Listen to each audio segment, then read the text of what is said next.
Hi everyone, today I thought I would talk to you about doing your first peer review. So this is very much aimed at masters, probably PhD students more than anyone else, and what to do when your supervisor approaches you to do a peer review for a journal or a conference. So this can be a great learning opportunity, and so if you have a good supervisor, they will really turn it into that. So you'll look at the paper and do the review either together or separately and then compare notes afterwards. What you need to watch out for is if you have a not so good supervisor and they're using this just as an opportunity to palm off work. So they'll say, oh, this is a great opportunity for you, but really they're just getting you to do work for them. So what I would advise is make a time, if you get this offer, then I think it's great and you should most likely say yes. But set up a time to compare reviews. So this is really indicating to your supervisor that you want to do it, but you want to learn from their review as well. And it really cuts off the opportunity for a bad supervisor to use this as a way of palming off work. So once we've established that you are doing this as a learning activity, then get the article. Most journals or conferences will have a form that will have some boxes for you to fill out. The very simple ones will just be a case of feedback for the authors and then some anonymous feedback or feedback that the authors don't see that goes straight to the editor. Sometimes you will have ones that have a lot more boxes, and so they will step you through. So what was the methodology? What was the literature review? And so really just the first step I find is just to really skim read, get a feel for the paper. What are they trying to do here? And I won't go line by line. I will just really get an overview, a feel for what the authors are trying to tell me about. Once I've done that, I might have a little bit of a think. This is also a good opportunity to think about whether you are suitable.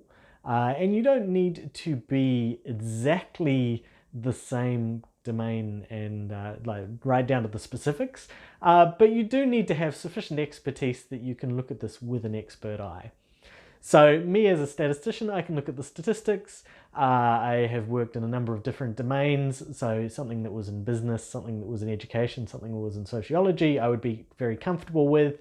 If someone sent me, say, a chemistry paper, I would have no idea and I would turn it down. So you want something that is in the same general domain as where you are doing your own research. You don't need to know everything about it, but you need to know enough to be able to make a kind of give informed feedback.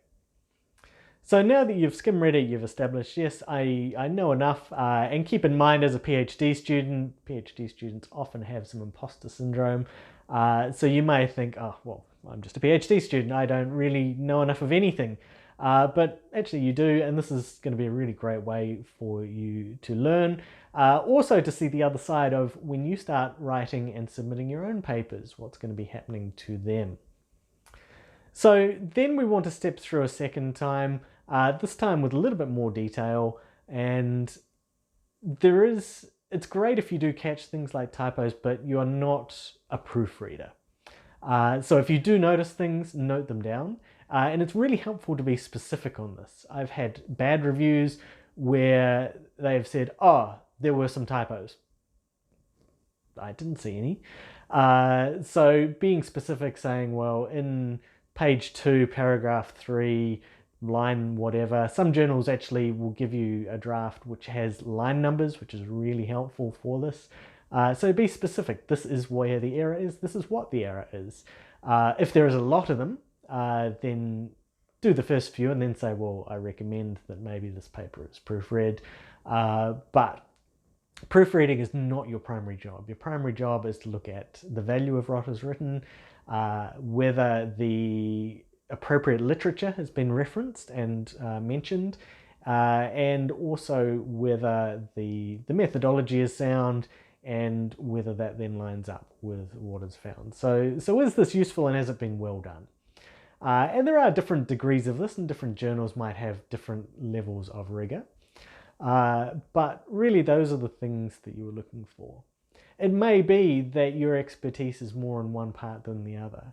So for me, I might, with my background in statistics, look more closely at the statistics, but I might not look quite as closely at the literature review. I will still look at it, but I may not be in a position to pick out things of as much detail. Something that comes up more often than you would think is where you might disagree with an interpretation of literature. When this happens, do be quite careful with how you phrase this. It's okay for you to disagree, but quite often on Twitter I will see academics saying the reviewer disagreed with Walker et al. 2012. Walker is me. They think that I got a wrong interpretation of a thing that I wrote because I was referencing myself, and of course it's a blind peer review, so you won't know that they're referencing themselves.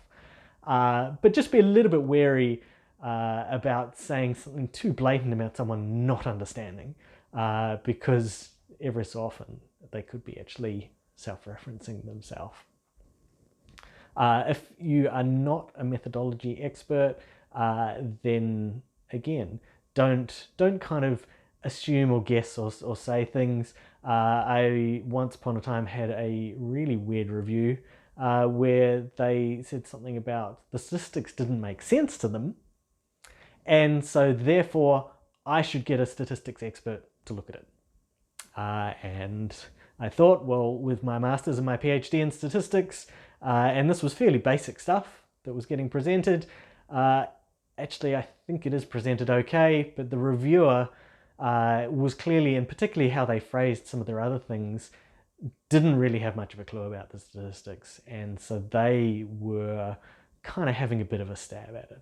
So don't do that. Stay within your expertise. It is okay to ask others about it, although there are generally some privacy principles around not sending drafts out. So if you receive someone's draft, you shouldn't be sending it elsewhere, but maybe they did a particular piece of analysis, and you might just ask someone that you know, looking at this research, they did this type of regression, was that the right thing to do? And that'll give you a little bit more information. So once you've done all of this, made notes, been very clear with evidence for anything that you say, then go back to your supervisor, get them to sit down, look at your review, hopefully they've done their own, compare notes, and this will be a really great learning experience. So hopefully this has been helpful, given you some ideas. I haven't gone into super detail of the things to look for, but just as kind of a few minutes of thinking about key details, hopefully this has been helpful for you.